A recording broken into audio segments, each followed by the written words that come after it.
Let's talk about a story that often gets left out of our history books. When you think of Africa before European arrival, what comes to mind? For many, the image is one of small, scattered tribes, a land without structure, waiting to be discovered. But what if I told you that in the heart of Central Africa there existed a powerful, sophisticated kingdom with bustling cities, a complex political system, and a vibrant culture long before the first European ships appeared on the horizon? This is the story of the Kingdom of Congo. The Kingdom of Congo wasn't just a collection of villages. It was a highly organized, centralized state that emerged around the late 14th century. At its head was a powerful ruler, the man of Congo, who was elected by a council of elders. Think of it like a monarchy, but with a system of checks and balances. The man of Congo wasn't an absolute dictator. He had to govern with the support of provincial governors and his council.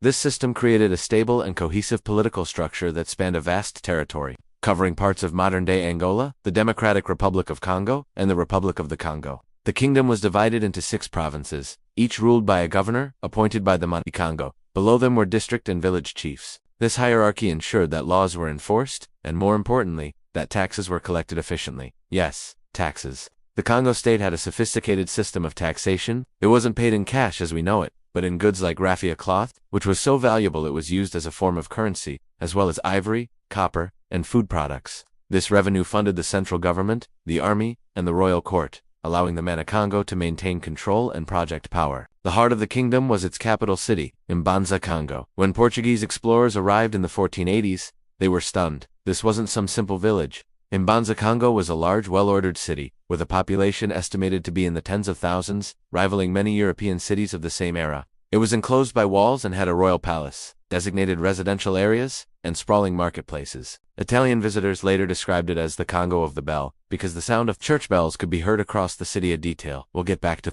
This was an urban center, a hub of politics, trade, and culture. The economy of Congo was diverse and robust. Its people were skilled farmers, cultivating crops like yams, bananas, and sorghum. They were also master artisans. Congo blacksmiths were legendary, producing high-quality tools, weapons, and ceremonial objects from iron and copper. Their pottery was intricate, and their weavers produced the beautiful raffia cloth that served as both clothing and currency. Trade routes crisscrossed the kingdom, connecting the interior with the coast.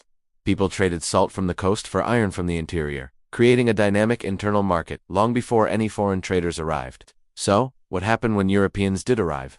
The year was 1483, and the Portuguese explorer Diogo Quay sailed up the Congo River. The encounter wasn't a simple story of conquest. It was a complex interaction between 2 established powers. The man of Congo at the time, Nzinga and Akuwu, saw an opportunity. He wasn't intimidated. He was curious. He welcomed the Portuguese, seeing them as potential allies and a source of new technologies and trade goods. This initiated a period of intense cultural and diplomatic exchange. The Congo elite, including the man of Congo himself, voluntarily converted to Christianity. Nzinga Nkuwu was baptized and took the name João I. His son Afonso Mvemba, Nzinga, or Afonso I, became a devout Catholic and a key figure in the kingdom's history. This wasn't a forced conversion. For the Congo leadership, adopting Christianity was a strategic move to modernize their state and strengthen their diplomatic ties with Portugal and the Vatican. King Afonso even sent his son Henrique to be educated in Europe, where he eventually became one of the first black bishops in the Catholic Church. For a time, the relationship was one of mutual respect, at least on the surface.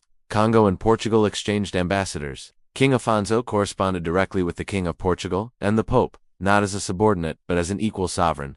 His letters, many of which survive today, provide an incredible window into his mind.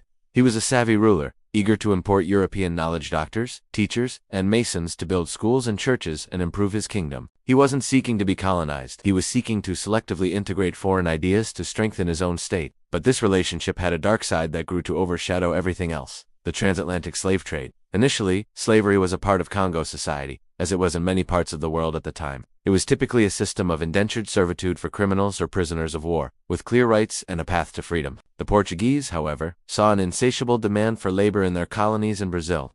They began to bypass the king's authority, trading directly with provincial leaders and fueling conflict to generate more captives.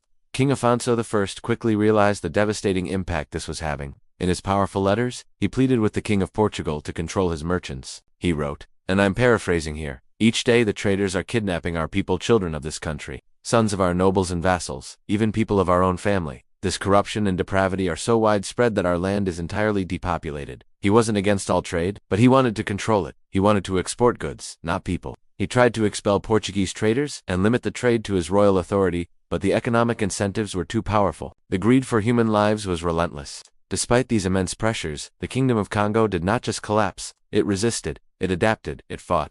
For centuries, the Congo state negotiated, battled, and maneuvered to maintain its sovereignty. Rulers after Afonso continued this struggle. In the 17th century, Queen Nzinga of the neighboring Ndongo and Matamba kingdoms, a figure with ties to the Congo cultural sphere, led a fierce decades-long resistance against Portuguese expansion. The Battle of Mabula in 1665 was a catastrophic turning point, where the Congo army was defeated and the king was killed. But even then, the kingdom didn't disappear. It fractured, but its cultural identity and political structures endured in different forms for another 200 years, until the scramble for Africa in the late 19th century finally carved it up among European colonial powers. The story of the Kingdom of Congo completely dismantles the myth of a dark continent waiting for enlightenment. It shows us a complex, dynamic African civilization that was politically advanced, culturally rich, and engaged with the world on its own terms. They had cities, laws, taxes, and international diplomacy. They were not passive victims.